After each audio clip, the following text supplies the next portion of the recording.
Hi, I'm Talia Baroncelli, and you're watching theAnalysis-news. You're watching part one of my discussion with Walid Habbas. In part one, we'll be discussing Israel's colonial management of the West Bank, the Gaza Strip, and East Jerusalem, and how this particular system emerged. If you'd like to support us, we'd really appreciate for you to go to our website, theanalysis.news, and to hit the donate button at the top right corner of the screen. Make sure you get onto our mailing list. That way you're always updated every time a new episode drops. And like and subscribe to the show, whether you watch it on YouTube or listen to the show on Apple or Spotify podcasts. See you in a bit with Walid.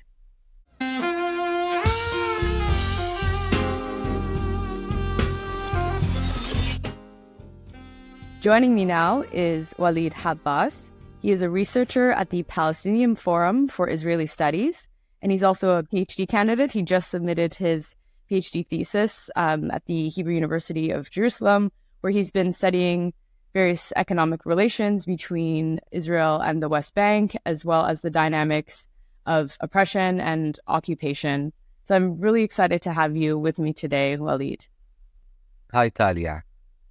Well, why don't we start off with the bigger picture, as many of our viewers will be aware of what's going on the ground. They've been following the atrocities that are taking place in Gaza and in the West Bank. But I think it's really important to contextualize what's happening and to look at the power dynamics that are currently at play. And your studies and your research have focused on these dynamics. And what you talk about is a colonial system of management in the West Bank. So maybe you can elaborate on what you mean by that and how this colonial system, this is Israeli colonial system in the West Bank actually emerged. Yes, actually, it's colonial system in the occupied territories, which is the West Bank and Gaza Strip and Jerusalem, all the territories that were captured in 1967. So what happened in 1967 is that Israel invaded these territories and imposed a colonial regime. We frequently refer to this as a settler colonial regime, but we should, make a big zoom in what does that mean? What is settler colonial regime in the occupied territories? So I can tell you that this regime is based on three pillars. Territorially, Israel wants to expand on the land. Israel wants to dispossess Palestinian lands in order to expand Jewish settlements. Okay? This is very obvious, especially in the West Bank in Jerusalem also. Demographically, Israel wants to exclude the Palestinians as non-citizens. This means that Palestinians, when Israel occupied these territories, there was a discussion what to do with 1 million Palestinians. By then, there were only 1 million Palestinians.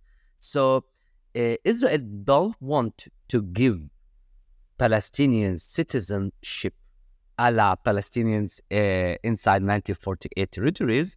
And Israel don't want also to allow Palestinians to self-determine their destiny, which means to establish their state. So this means that Israel wants to hold the Palestinians as non-citizens, and Israel is able to do this through a colonial management system, and I will talk about this. So the third pillar, we talked about territorially, then demographically. The third pillar is the economic. In order for Israel to manage the Palestinians and pacify the Palestinians, it relied on this tool, creating economic dependency. It means allowing hundreds of thousands of Palestinians to work inside Israel. Palestinians rely economically in trade, in their income, in the Israeli economy, and this is used as a tool to manage the Palestinians and pacify them. So these are the three pillars on how we should understand the colonial regime since 1967.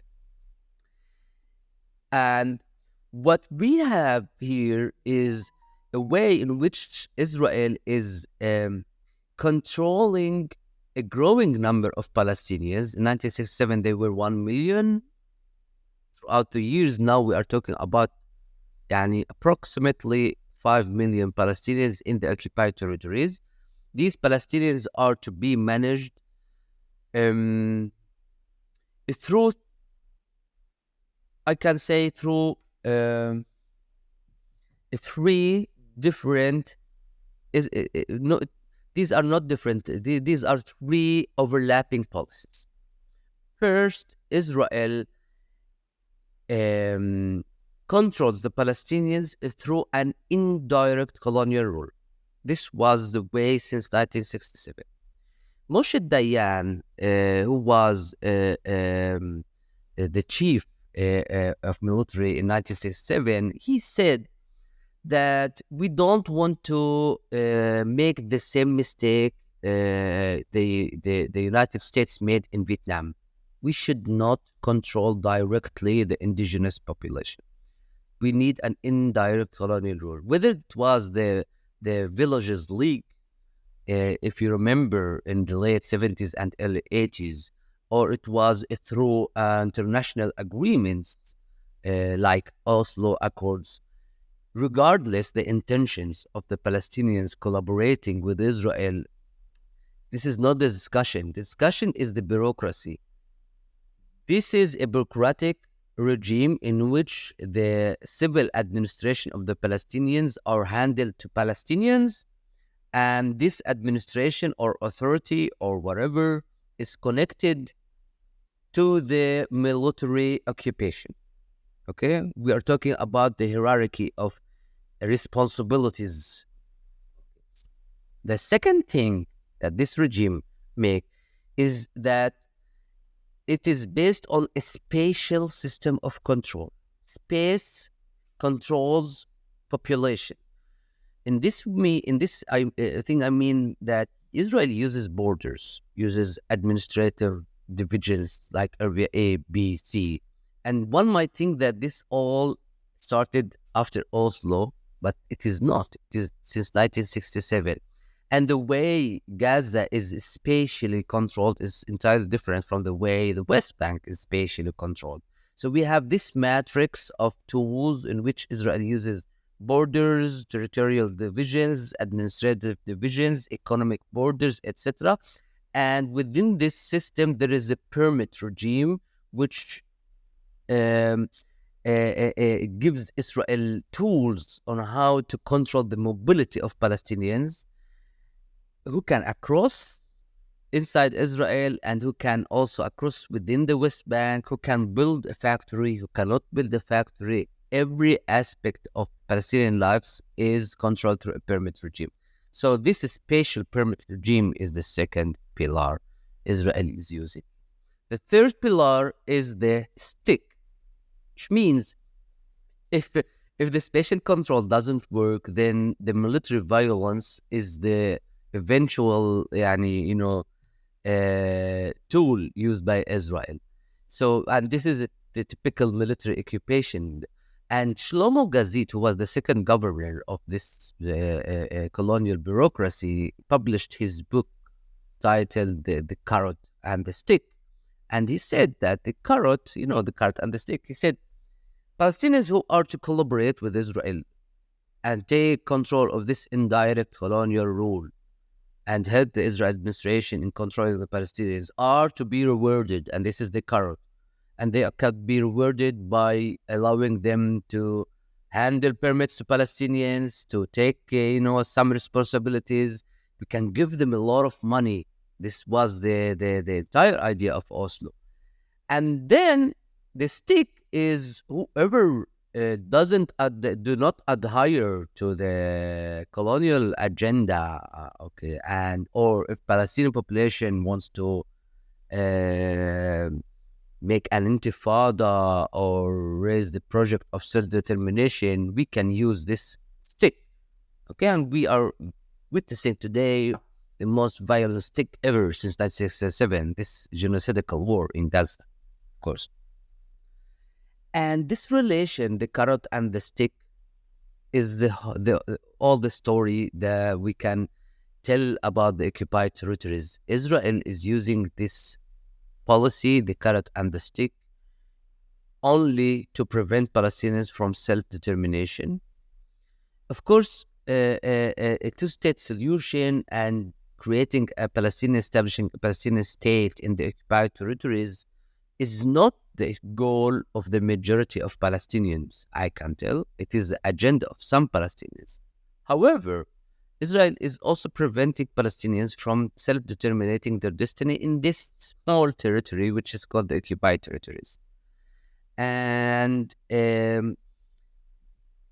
today, Israel is entirely different than the early days of 1967 Israel, when it was a secular state based on, agreements and, care about international law a little bit and can orchestrate all the issue in the occupied territories in accordance to international law.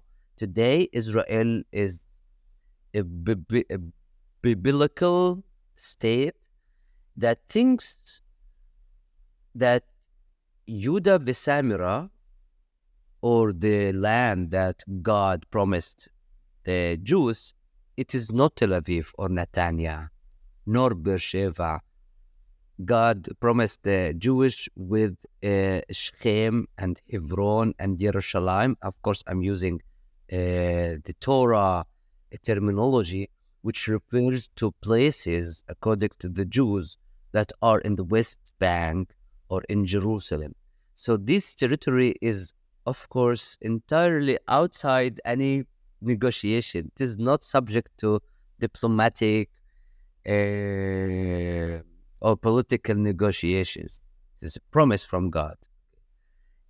So this is the dilemma where the Palestinians are standing now. Now, what happened in Gaza, if I'm allowed to refer a little bit in Gaza, between 2000 and... Right, if I can just interrupt you before we speak about Gaza, because I think it's really important that you raise the issue of indirect colonial rule. And I think if you look at, other experiences of colonial rule where it was indirect, there was always this sort of collaboration or collusion in a way between the colonizers and the ruling class, so to speak, of the colonized people. And that was in a way necessary to prolong the condition of occupation and the indirect rule that was established. So before we speak about Gaza, I just wonder, because you were speaking about, Israel today, how it's different from 1967, would you say that given all the illegal settlements and the current administration's push to support the settlements, as well as previous administrations where you had people like Naftali Bennett, virtually supporting the annexation of additional land in the West Bank, would you see that in contravention or contradiction of this sort of indirect colonial rule and a push to just annex the land completely and entirely? No, it is not. It is not contradictory. The indirect colonial rule was never about establishing a Palestinian state. It is about delegating the responsibilities of the occupying forces to an authority from the indigenous people. This is what is meant by an indirect colonial rule. Why it is an indirect? Because it is the colonizers that controls the indigenous, but through an indirect tools. But why it is part of the colonial regime? Because this Palestinian authority or this indirect authority should preserve the status quo set by the colonizers. And in that mean that, yes, Israel wants to annex the West Bank, and it doesn't want to dismantle the Palestinian Authority. Of course, there are some small voices inside Israel, like Smotrich or the religious Zionist parties, which are like very small fractions that, they have only 3 to 6 mandates in the Knesset. Okay, these fractions want to dismantle the Palestinian Authority, but the entire Israeli society, I mean, the military establishment, the military apparatuses, the majority of the Israeli uh, governors and political elite knows that they need the Palestinian Authority. They need an indirect authority to take control of 5 million Palestinians. And, this idea of giving the Palestinians a separate citizenship called Palestinian with a Palestinian passport and, the Palestinian state-style institutions, okay? This idea helps perpetuate the occupation because Palestinians have their own institutions, etc. So they need the Palestinian Authority. And annexing the West Bank means that annexing Area C will enable the Israelis to expand their settlements along 60% of the West Bank without bothering with the Palestinians, 5 million Palestinians living within the West Bank. So I don't think there's a paradox. Paradox appears when there is no Palestinian Authority, and thereby Israel would witness like two choices. It is either to annex also the Palestinian population alongside the land, which means that the Israeli polity would include another 5 million non-Jewish residents or citizens or subjects, whatever, okay? The other solution is that Israel should transfer these Palestinians outside the borders of the West Bank. In both cases, what prevents Israel from this dilemma is the presence of a Palestinian Authority that take control of the Palestinians and announce that we are a separate state awaiting for our emancipation, okay? But we are not part of Israel. This helps perpetuate, because the occupation is not the existence of military boots inside Ramallah. The occupation is hierarchies of domination. And these hierarchies of domination, of course, exist currently because Israel controls everything enters into the West Bank and Gaza Strip. Israel controls every calorie enters the occupied territories. It controls the borders, the trade, the money, the currency, the resources, the water, the electricity. I'm telling you about vital things. These are all controlled by Israel. And moreover, still Israel controls the registry, the population registry. I mean, if anyone wants give birth inside the Palestinian Authority territories, the ID number comes from the Israeli civil administration. The registry of the population comes from there. Registering also the land or the tabo also comes from the Israeli databases. So Israel controls everything, and this helps perpetuate the structures of domination. And ending the occupation doesn't mean that Israeli forces should redeploy outside the West Bank or outside the Gaza Strip. This is not ending the occupation. Ending the occupation is cutting this relationship between the Palestinian 5 million people and the Israeli military administration that governs these people. This means ending the occupation.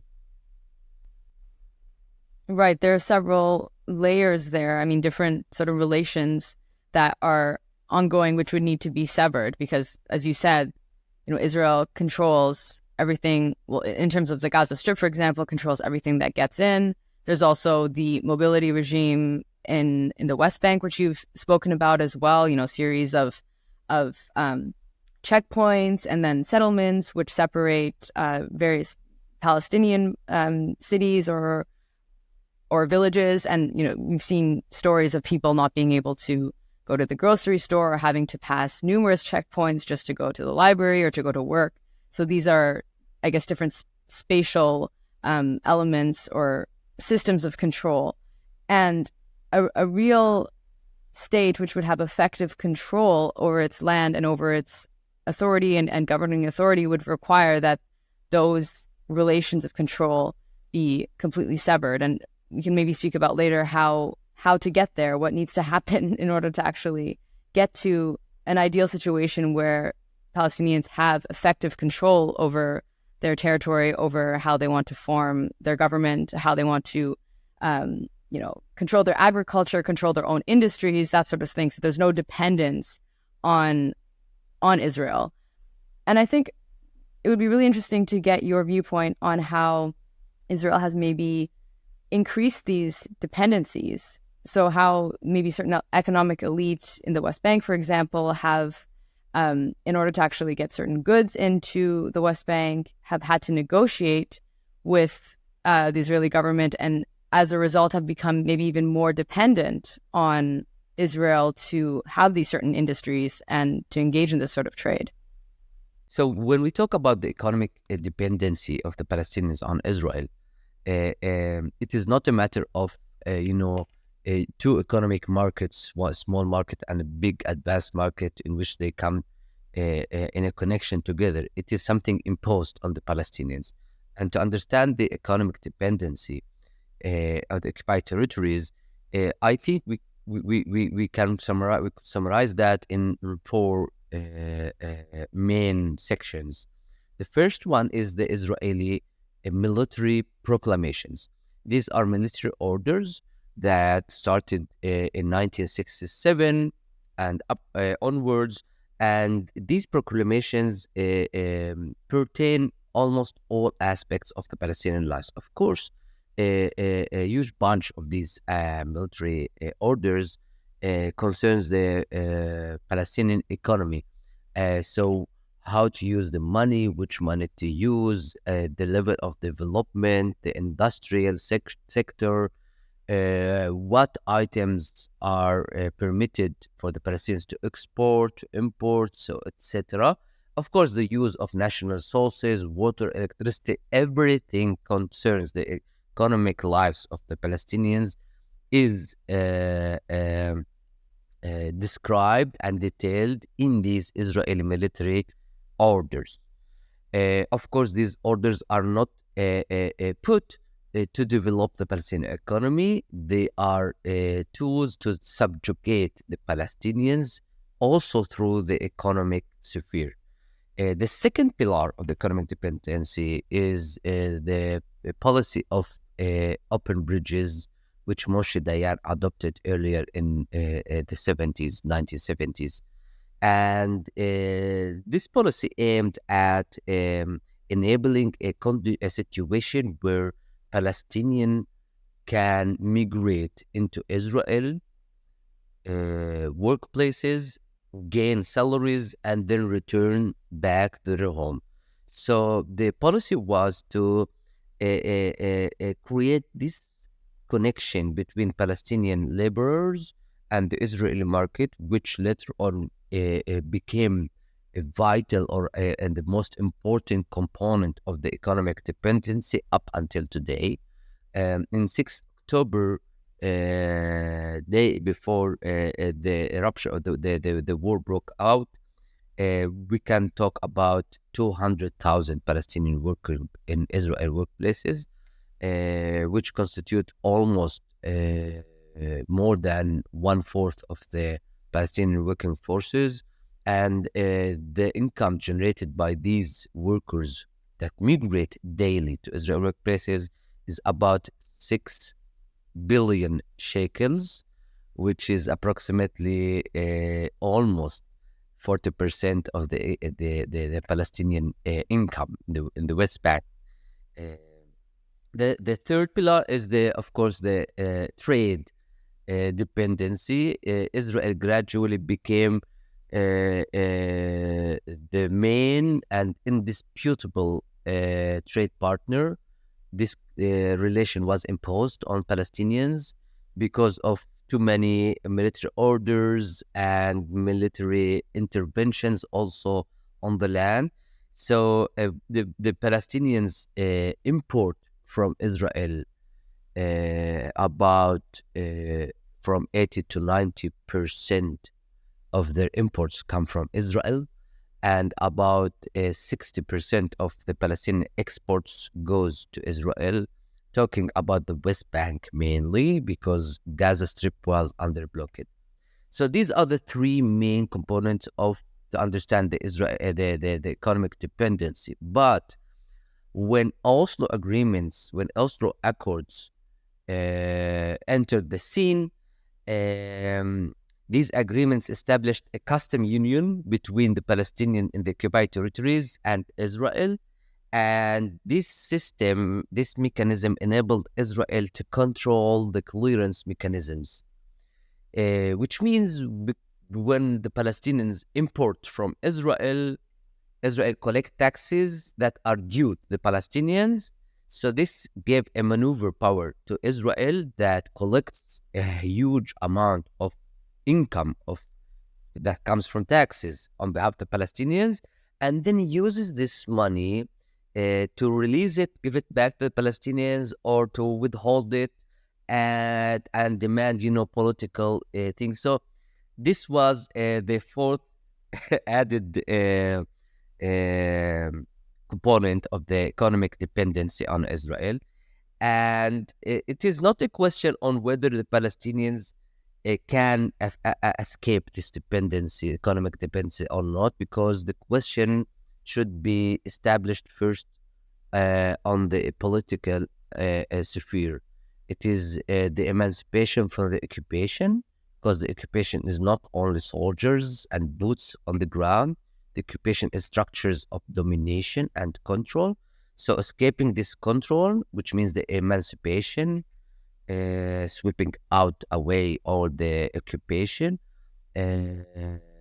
cutting the links between the Palestinians and the Israeli civil administration. This means emancipation, at least in the occupied territories, of course. And after that, we can talk about economic independency away from Israel. Well, you raise a very good point that the occupation is not just a military occupation. It's not just boots on the ground. And one of your articles referred to scholar Sari Hanafi's term spatiocide, which entails targeting land and making land, or the spatiality of land, so unlivable in order to forcibly displace people from that land. And spatiocide entails three elements, and you've already spoken about this: colonization, as well as separation, which would entail creating various mobility regimes and checkpoints in order to separate people from one another. And then, very importantly, the state of exception, which is to constantly have this idea of a threat in order to justify implementing certain legal regimes or extra-legal interventions. So if we turn to the Gaza Strip now, because of course you wanted to speak about Gaza, there is this mischaracterization of the conditions in Gaza as not constituting an occupation in a way, because we've heard Israeli officials such as TV Libni, who is a former member of Knesset, say that there's been no occupation of Gaza since 2005. In 2005, the Israeli forces withdrew from Gaza, and so Gaza has been free to do whatever it pleases. But that is, not true, because aside from the various military interventions there prior to October 7th, the Israeli government has imposed a blockade on the Gaza Strip and has effectively controlled everything that gets into the Gaza Strip. So how would you say this form of control over Gaza fits into the colonial system of management, which you were speaking about before? Yeah, of course. This is very weird because occupation should not only mean the presence of military troops on a land. And this also demands to develop the international understanding of military occupation also. Because in the 21st century, we can witness a remote control occupation or occupation from a remote control. So I will define what is the occupation in Gaza Strip, at least. So we have first what is called the Kogat. The Kogat is an Israeli department within the Israeli Defense Ministry, and Kogat stands for coordinator of the Israeli government affairs in the occupied territories. So the initials are Kogat. And this department is de facto the governor of the occupied territories. And in the occupied territories, I mean the West Bank and Gaza Strip, excluding Jerusalem, because it was annexed de jure to the state of Israel after the occupation. So this governor, nowadays, this governor is called Ghassan Alayan. This governor has a very big department which acts like a mini state. So it has ministers that govern the affairs of all aspects of the Palestinian lives. So parallel to the Israeli health ministry, we have call it in Hebrew a kamat, responsible for the health coordination with the people living in Gaza, and also anything related to the water, electricity, food, commerce. Okay, so these officers that work inside the Kogat de facto governs Gaza without being existing there. Now, of course, inside Gaza, we have an autonomous government controlled by Hamas. Previously, it was the PLO governing this government. But it is the same thing, because who controls the borders and who controls what can enter and what can exit from Gaza? And at the end, this Kogat controls the registry files. I mean, if anyone was born in Gaza, he don't or she don't hold a Palestinian ID. Of course, it is called in the public a Palestinian ID, but the number comes from the Kogat, comes from the Israeli Interior Ministry, comes from the Israeli registry databases. And if anyone wants to make a trade, export, import, anything, it comes from the Israeli Kogat. So this type of remote control occupation should be highlighted and also integrated within the international law when we refer to the military occupation or the occupation, etc. So yes, the Israeli was, posing full blockade on Gaza, and the blockade is not only about what can enter and who can exit the Gaza Strip. It is also about to what extent the Gazian can develop their economy, their social lives, to what the industries they can develop. It is all under the Israeli control. And at the end, the sovereignty over the land is within the Israeli constitutional laws. I mean, if you look at the map of Israel, you can see Gaza Strip is part and parcel of this map. It is not suddenly put in there, but because it is the responsibility of Israel. But after Oslo, things became more complicated, and this we can talk about, extensively maybe in another episode, or we can write another article on this. But mainly, Israel is the sovereign, the de facto sovereign that controls Gaza Strip and is responsible of anything happens in Gaza, and preventing the Gazan from establishing a port, for example, an airport, making and of course, when I talk about Israel, I talk also about the border between Gaza and Egypt. This is also controlled by Israel in a way or another. Walid Habbas, it's been really great speaking to you. Your insights have been really interesting, and I appreciate all the time that you've spent with me to discuss these issues. So thank you so much for joining me. Thank you. You've just finished part 1 of my discussion with Walid Habbas. I hope you'll join us for part 2 and like and subscribe to the show. See you in a bit.